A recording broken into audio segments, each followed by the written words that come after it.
అందరికీ నమస్కారం అండి. బాచీరావు ప్రవచనాలు సృష్టి రహస్యానికి అందరికీ కూడా నమస్కారం అండి. గురు ప్రార్థనతో ప్రారంభిద్దాం.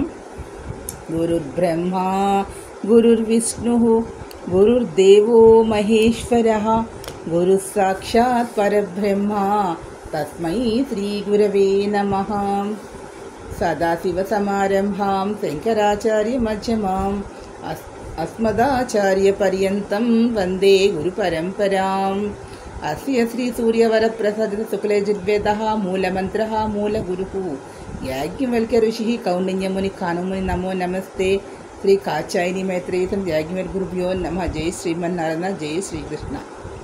ఆది గురువైనటువంటి శ్రీ గురు దక్షిణామూర్తి పాదపద్మాలకి, జగద్గురువులైనటువంటి శంకర భగవత్పాదుల వారి పాదపద్మాలకి, శుక్లయజుర్వేదానికి మూల గురువులైనటువంటి కాచాయని మైత్రేయం యాజ్ఞవల్క్య ఋషి పాదపద్మాలకి నమస్కారాలు తెలియజేసుకుంటూ, నాకు ఈ దేహాన్ని ప్రసాదించినటువంటి నా తండ్రికి, ఈ దేహంలో జీవాత్మని ప్రవేశపెట్టినటువంటి ఆ పరమాత్మైన శ్రీమన్నారాయణుడికి మరియు నారాయణకి ఇష్టమైన జ్ఞాన సభకి కూడా నమస్కారాలు తెలియజేసుకుంటూ బాచీరావు ప్రవచనాలు సృష్టి రహస్యాన్ని ప్రారంభిస్తూ ఉన్నాను. ఇక్కడ గురు దక్షిణామూర్తిని, వటవృక్షం కింద ఉన్నటువంటి గురు దక్షిణామూర్తిని, కింద గడ్డి పరకల మీద కూర్చొని ఉన్నటువంటి వారైన వయస్సులో వృద్ధులైనటువంటి తపస్సంపన్నులైనటువంటి వారు, జ్ఞాన సంపన్నులైనటువంటి వారు, సకల శాస్త్రములను వేదాంగములను అభ్యసించినటువంటి వారు, భక్తి కొరకు అభ్యసించినటువంటి వారు, ముక్తి కొరకు అభ్యసించినటువంటి వారు కూడా అందరూ అక్కడే ఉన్నారు. వారు ప్రశ్నిస్తూ ఉన్నారట గురుదక్షిణామూర్తిని. ఆయన సమాధానం ఆయన మౌనంగానే ఉంటారు, కానీ ఆయన నుంచి పెద్ద తరంగాలు కాంతరంగాల రూపంలో సమాధానాలు వస్తూ ఉంటాయని మనం గతంలో చెప్పుకున్నాం కదా. అదేవిధంగా వస్తున్నాయి. ఇక్కడ ఏమని అడుగుతున్నారు అంటే, ఈ లోకంలో ఏది మనం పోయిన దాన్ని తిరిగి రాబట్టుకోలేము, తిరిగి పొందలేము, పోగొట్టుకున్న దాన్ని తిరిగి పొందలేనిది ఏమిటి ఈ సృష్టిలో అని అడుగుతున్నారు. రెండవది, ఏది తిరిగి పోగొట్టుకున్నా కూడా తిరిగి సంపాదించుకోగలిగేది ఏమిటి, పోగొట్టుకున్న దాన్ని తిరిగి పొందలేనిదేమిటి, పోగొట్టుకుని కూడా తిరిగి సంపాదించగలిగేది ఏమిటి అని ప్రశ్నిస్తూ ఉన్నారు. అప్పుడు దక్షిణామూర్తి నుంచి సమాధానం వస్తూ ఉంది. ఈ లోకంలో పోగొట్టుకున్నటువంటి వస్తువులని, అంటే తిరిగి రాబట్టుకోలేనిది ఈ ప్రపంచంలో ఏది అంటే ఈ భూలోకంలో ఏది అంటే దేహము అని చెప్పారు.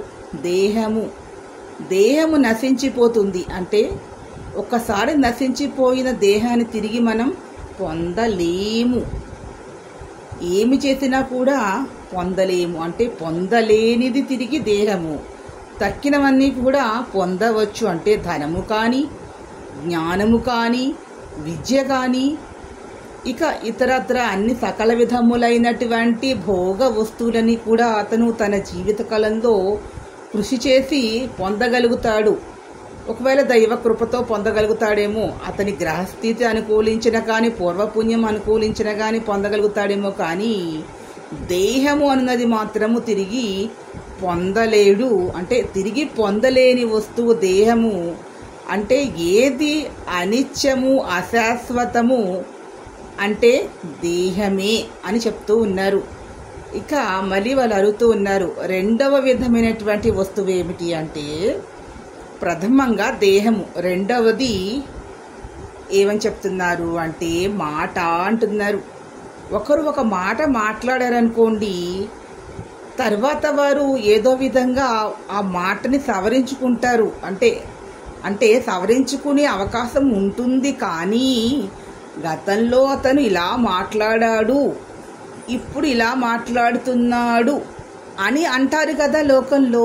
కాబట్టి అంటే ఇక్కడ సంపూర్ణంగా కాకుండా పాక్షికముగా, పాక్షిక సూర్యగ్రహణము, పాక్షిక చంద్రగ్రహణము మాదిరిగానే మాట విషయము, మాట్లాడే భావాన్ని వ్యక్తపరిచే విషయములో కూడా పాక్షికముగానే సవరించుకోగలుగుతారు, కానీ సంపూర్ణముగా సవరించుకోలేరు. కాబట్టే మళ్ళీ దేహమే తిరిగి పొందలేనిది అంటూ ఆధిక్యతని దేహానికే ప్రథమంగా స్థానాన్ని ఇస్తున్నాను కాదు, ఇవ్వబడింది అని చెప్తున్నారు. సమాధానం అనేది వారికి వస్తూ ఉంది. మళ్ళీ ప్రశ్నిస్తూ ఉన్నారు. ఏమి అంటే, మరి ఆత్మ అనేది ఉంది కదా, ప్రాణము, జీవశక్తి కూడా తిరిగి పొందలేము కదా అని మళ్ళీ ప్రశ్నించారు. ప్రశ్నించినప్పుడు దక్షిణామూర్తి నుంచి సమాధానం ఏమైనా వస్తుందంటే, ప్రాణము, జీవశక్తి, జీవాత్మ, భావాలు, ఉద్రేకము, తేజోవంతము, కాంతివంతమైనటువంటి జ్యోతిస్వరూపము అనున్నది శాశ్వతమైనటువంటిది. అది అంటే దాన్ని తిరిగి పొందలేము కాదు, పొందుతుంది. అంటే దేహమును వదిలిన ఈ జీవశక్తి వేరొక దేహముని స్వీకరిస్తుంది. అంటే మనం అక్కడ ఎన్ని చెప్పుకున్నాము, గతంలో చెప్తున్నారు దక్షిణామూర్తి. ఎన్ని సెకండ్లు అని చెప్తున్నారు? 12 సెకండ్ల తర్వాత 3 రకములైన దేహములను స్వీకరిస్తుంది అని చెప్తున్నారు కదా.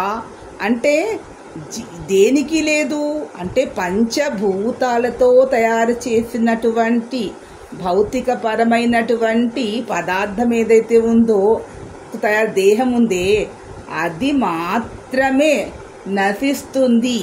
జీవశక్తి అనేది నశించదు. అంటే ఈ కాలంలో కూడా శక్తిని మనము నాశనము చేయలేమనే కదా చెప్తున్నారు. పదార్థము నాశనం అవుతుంది కానీ శక్తిని నాశనము చెయ్యలేము. అవునా కాదా? ఇది పరమ సత్యము. అందుకని దక్షిణామూర్తి చెప్తున్నారు, ఆ యొక్క పండిత పరిషత్తులో జ్ఞానవంతుడైనటువంటి వాడు గ్రహించగలుగుతాడు. ఏది అంటే దేహము అశాశ్వతము అను భద్రముగా చూసుకొనున్న దేన్ని భద్రముగా చూసుకొనవలెను? దేహమునే చూసుకొనవలెను అంటున్నారు. ఇక్కడ మానవుడు అహంకారముతో దేహము శాశ్వతము అని భావన కలిగి ఉండి మాట్లాడతాడే కానీ ఏ శక్తి అంటే ఇక్కడ మళ్ళీ చెప్తున్నారు, తమోగుణ ప్రధానమైనటువంటి వారు తమోగుణ దేవతలను ఆరాధన చేస్తూ ఉంటారు కదా. మరి ఆ తమోగుణ దేవతలు ప్రపంచాన్ని జయించేమో అని మాట్లాడుతూ ఉంటాయి కదా. మరి అలాంటి ఏ పనైనా చేస్తాము అని చెప్పి ఈ తమోగుణము కలిగినటువంటి దేవతలు, వీరిని ఉపాసించేటటువంటి వారు దేహమును తిరిగి పొందగలరా అంటూ మళ్ళీ ప్రశ్నిస్తున్నారు. ఎవరిని? దక్షిణామూర్తిని. అంటే గురుస్థానంలో ఉన్నారు ఆయన. అక్కడ జరుగుతున్నటువంటిది ఒక పండిత సభ జరుగుతూ ఉంది. ఆ సభ ఎన్ని రోజులు జరిగిందంటేట 12 నెలలు జరిగింది. ఆ పండిత సభ 12 నెలలు 12 మాసములు జరిగింది ఆ పండిత సభ. అంటే 12 అనేటటువంటి సంఖ్యకి ఎంతో గొప్పతనము ఉంది. 12 చక్రములు. అలాగే జలము కూడా 12 సంవత్సరాలకి మారుతుంది. జలము కూడా కొత్త జలం వస్తూ ఉంటుంది. ఈ 12 అంటే 1 + 2 అంటే 3. 3 అనేది దేవగురువు అయినటువంటి బృహస్పతికి సంబంధించినటువంటి సంఖ్యగా చెప్తారు సంఖ్యాశాస్త్రములో. అంటే బృహస్పతి అంటే జ్ఞానము కలిగినటువంటి వాడు, నమస్కరింపదగిన వాడు, సౌమ్యుడు, శాంతస్వరూపుడు, బుద్ధ బ్రాహ్మణుడుగా చెప్తారు. సంపూర్ణ జ్ఞానము కలిగినటువంటి వాడు, సకల శుభకరుడు అని చెప్తారు. అంటే అంటే జ్యోతిష్ శాస్త్రం చెప్తుంది సహజ సిద్ధముగా మంచివాడు. కానీ గోచార రీత్యా కొన్ని రాసులలో అంటే తన యొక్క శత్రుక్షేత్రములలో సంచారము చేసినప్పుడు, అంటే శనివర్గముకు చెందినటువంటి గురువర్గము శనివర్గము అంటారు. ఈ శనివర్గానికి చెందినటువంటి వారి రాసులలో నక్షత్రములలో సంచారము చేయనప్పుడు కొన్ని రాశుల వారికి కొన్ని అశుభమైనటువంటి ఫలితములను ఇస్తాడు అని జ్యోతిష్ శాస్త్రం చెప్తుంది. పరాశర ఋషి కూడా చెప్పి ఉన్నారు, జెమిని చెప్పి ఉన్నారు. కానీ సహజముగా మంచివాడు ఎప్పుడూ కూడా ఎలా ఉంటాడు? చెడ్డవాడితో స్నేహం చేసినా తాత్కాలికమే కానీ ఎక్కువగా అపకారం చేయడు. కానీ దుర్మార్గుడు ఉన్నాడు అనుకోండి, వాడు మంచివాడితో కలిసినా కూడా వాడి సహజ లక్షణము దుర్మార్గత్వమే కాబట్టి వాడు ఎక్కువ అపకారము చేస్తాడు. ఒక రౌడీ ఉన్నాడు, వాడి కత్తి పట్టుకు తిరుగుతాడు, కలం పట్టుకుని తిరుగుతున్నాడు కవి. ఇక్కడ కత్తి పట్టి తిరిగేవాడు కూరగాయలను కోస్తాడు, చెట్లను కూడా కోస్తాడు. అదేవిధంగా వాడి యొక్క స్థాయిని బట్టి ఇంకా ఇంకా ఇంకా తమో గుణం అధికంగా ఉన్నచో మానవులని కూడా ఇబ్బంది పెడతాడు. అతని అసుర గుణము. కలము పట్టుకున్న వాడి వల్ల ఇబ్బంది ఉంటుందా? పదములని కఠినంగా వాడతాడు, కానీ దేహమునికి ఇబ్బంది ఉండదు, మనస్సుకి ఇబ్బంది ఉంటుంది కలము వల్ల, కవి వల్ల. కానీ కవికి కోపం వచ్చినచో అతని యొక్క భావజాలము బట్టి ఆ యొక్క అంశముల మీద కలము ద్వారా చూపిస్తాడు. అది దేహమునికి ఇబ్బంది పెట్టదు, కేవలము మనసు ఇబ్బంది పడుతుంది. కానీ ఈ దుర్మార్గుడు వల్ల దేహం ఇబ్బంది పడుతుంది. అంటే తిరిగి రప్పించలేనిది, తిరిగి రానిది దేహము. మనసు తాత్కాలికముగా బాధపడుతుంది, తిరిగి ఉపశమనం అనేది కలుగుతుంది కొంత ధ్యానము ద్వారా, జ్ఞాన శక్తి ద్వారా. కానీ దేహమును ఆ విధముగా చేయగలమా? చెయ్యలేము కదా. అదే విధముగానే ఒక పాపగ్రహం పెట్టే బాధని తట్టుకొనలేడు, కానీ శుభగ్రహం పెట్టిన బాధ ఎలా ఉంటుంది అంటే, గురుడు బాధ పెడితే ఆ బాధ కవి తన మాటల ద్వారా కవిత్వంలో అక్షరాల రూపంలో చూపిస్తున్నాడే. ఆ విధంగా ఉంటే ఒక రౌడీ వచ్చి అందరినీ కత్తిపెట్టి బెదిరిస్తున్నాడు అనుకోండి, వాడు దేహాన్ని గాయం చేస్తే ఏమవుతుంది? దేహం అనేది ఉండదు కదా. అంటే ఇక్కడ రాహు పెట్టే బాధ దుర్మార్గపు బాధగా ఉంటుంది, గురుడు పెట్టే బాధ ఒక కవిలా ఉంటుంది. అంటే ఒక పండితుడికి ఒక సామాన్యుడు, అంటే వాడు ఒక పామరుడికి భాష మాట్లాడే విధానంలో తేడా ఉంటుంది కదా. ఉంటుందా? ఉండదా? ఉంటుంది కదా. నొప్పించకుండా మాట్లాడతాడు, నొప్పించి మాట్లాడతాడు. అంటే ఒక పనిని చేయించుకునే విధానంలో చెప్పే విధానము అంటారు. పని చెయ్యమని ఆదేశములు ఇస్తాడు, కానీ ఇచ్చే ఆదేశము సౌమ్యంగా చెప్పినచో అతను ఆ పని ఇబ్బంది లేకుండా, ఆగ్రహము లేకుండా చేస్తాడు. అదే పనిని అతనితో మాట్లాడే విధానము, అంటే పామరుడు మాట్లాడే విధానంలో మాట్లాడాడనుకోండి, అతను బాధపడతాడు, కానీ అతను ఆ పని చేస్తాడు. కానీ ఇతను అన్న మాటలని గుర్తుపెట్టుకుంటాడు కదా.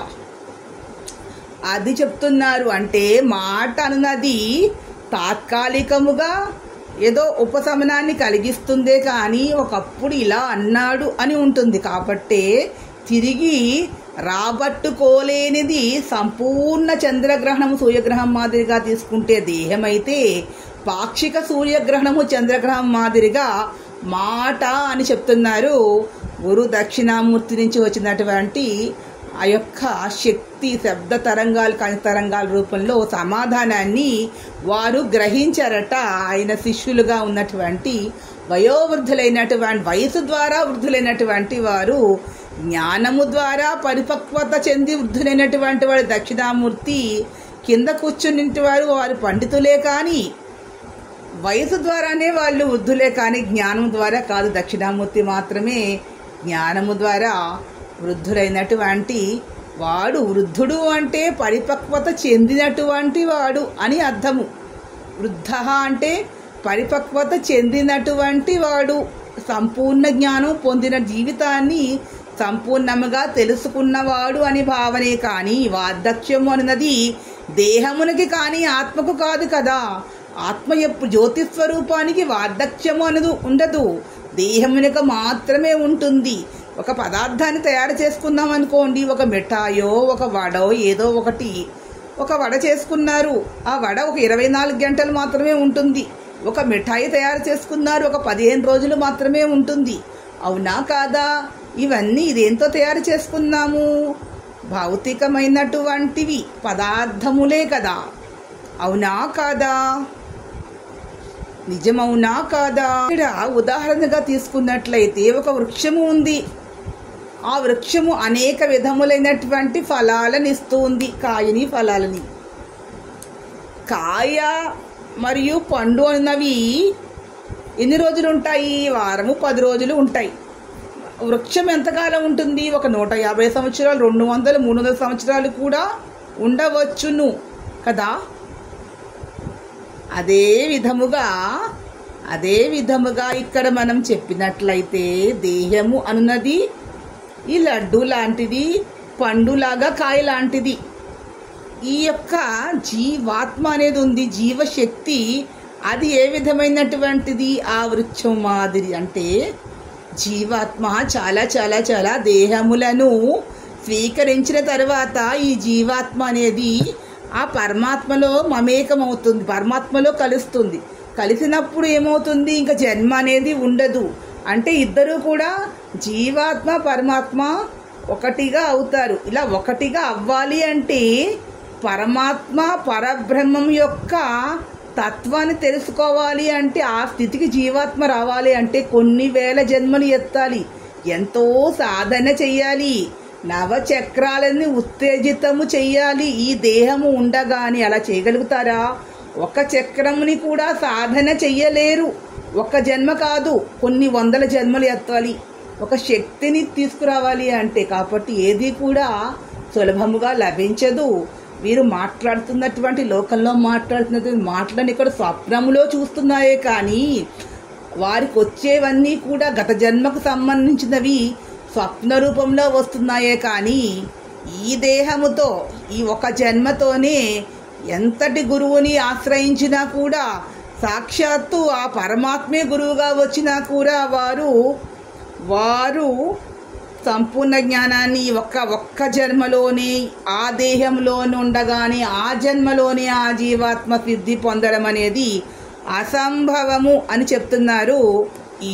అలా వస్తుంది అని భ్రమపడుట ఇదే మాయామోహము, ఇదియే సృష్టి రహస్యము అని చెప్తూ ఉన్నారు. ఈ వీడియో మీకు నచ్చినట్లయితే ప్లీజ్ సబ్స్క్రైబ్ మై ఛానల్. మరిన్ని కొత్త వీడియోలతో ముందుకు వస్తాను. Thank you to all. Comment బాక్స్లో కామెంట్స్ తెలియజేయండి.